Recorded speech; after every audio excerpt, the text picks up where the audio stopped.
You are working harder today than you did 5 years ago, yet your purchasing power is consistently lower. This is a systemic feature, not an accident. Economists use the term inflation, but a more accurate definition is currency dilution, the systematic reduction of your stored energy over time. It is a subtle, invisible force that erodes your savings while you sleep, making yesterday's money insufficient for today's survival. Every time you see a price increase at the grocery store, do not blame the store, blame the currency that is losing its value in your pocket.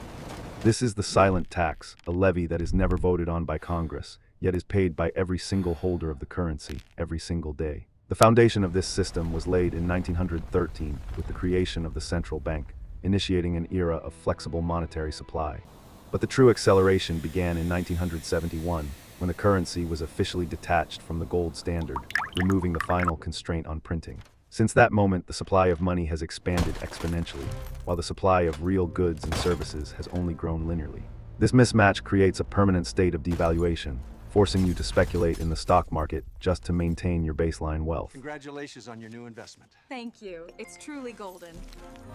The system is designed to punish savers. If you hold cash in a bank, you are effectively losing 3% to 5% of your life energy every year. This is why the middle class feels like they are running on a treadmill. The ground beneath them is moving backwards faster than they can run. We must understand the Cantillon Effect. Those closest to the money printer, banks and corporations, get the value first. By the time that new money circulates down to your wages, prices have already risen, leaving you to pay the inflated cost with old money. It is a wealth transfer mechanism, moving purchasing power from the working class to the asset-holding class without a single law being passed. The official inflation numbers, the CPI, are often engineered to underreport the true cost of living by excluding key expenses. If they measured inflation the way they did in the 1980s, the numbers would likely be double what is reported on the news today. Shrinkflation is the physical manifestation of this decay. Packages get smaller, ingredients get cheaper, but the price tag remains the same. You are receiving less product for your labor, a direct reduction in your standard of living that is masked by clever marketing. The debt clock represents a mathematical impossibility. The national debt can never be repaid, it can only be inflated away.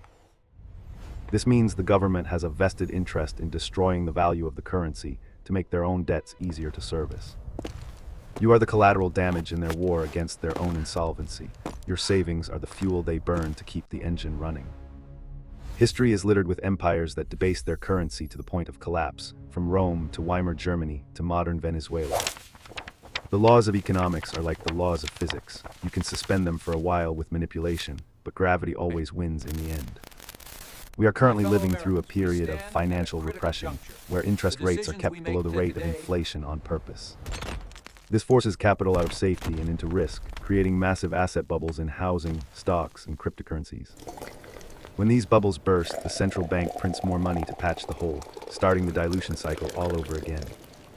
The predator is at the door, eating away at your retirement fund, while the media distracts you with political theater and culture wars. Understanding this mechanism is the first step to escaping it. You cannot win a game if you do not know the rules are rigged against you.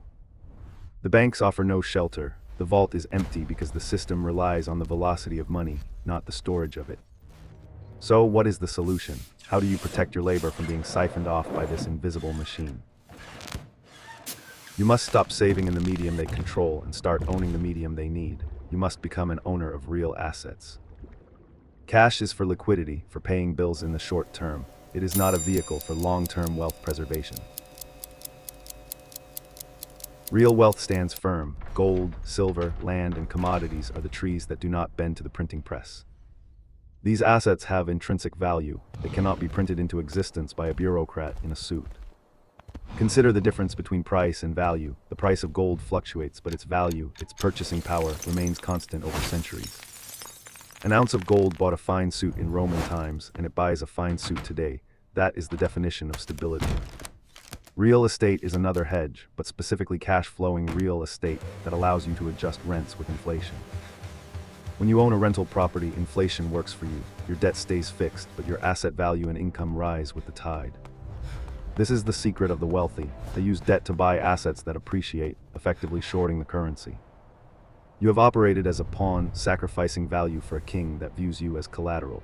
It is time to upgrade your strategy. Diversification is not just about different stocks. It is about different asset classes, some inside the system and some outside of it.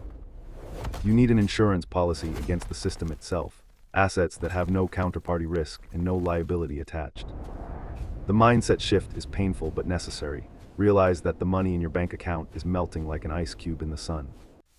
You must constantly convert that melting ice into solid stone, assets that endure, produce, and protect. Do not be afraid of the volatility in hard assets. Volatility is the price you pay for performance and protection. The volatility of the dollar is zero because its direction is guaranteed. It only goes down in value over the long term. We are entering an era of resource scarcity, where tangible things will command a premium over digital promises. The smart money is already moving. Central banks themselves are buying record amounts of gold while telling you it's a barbarous relic. Watch what they do, not what they say. Their actions betray their true lack of confidence in their own paper currency. You have the power to opt out of the silent tax by simply refusing to hold your wealth in their denomination. Build a fortress of independence, reduce your reliance on supply chains, reduce your debt, and increase your skills.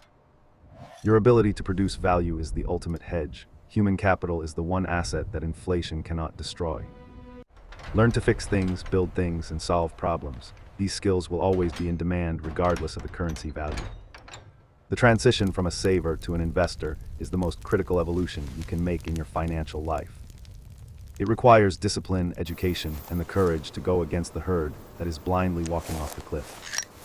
The herd feels safe because everyone is doing the same thing, but in finance, the herd is usually the slaughter. Step away from the crowd, look at the storm on the horizon, and build your shelter before the rain starts falling. The silent tax is voluntary. You volunteer to pay it by holding excess cash and failing to allocate capital efficiently. Revoke your consent. Move your energy into vehicles that respect the time and effort you spent earning it. The true legacy you leave your family is not a bank account full of depreciating numbers, but a portfolio of enduring value. By taking ownership, you step out of the dilution trap and into a position of financial sovereignty and strength. The storm will come and the paper will burn, but the solid foundations you build today will remain standing. This is Wealth Obscura. We don't just teach you how to make money, we teach you how to keep it. The class is dismissed, but the real work begins now. Go forth and secure your future.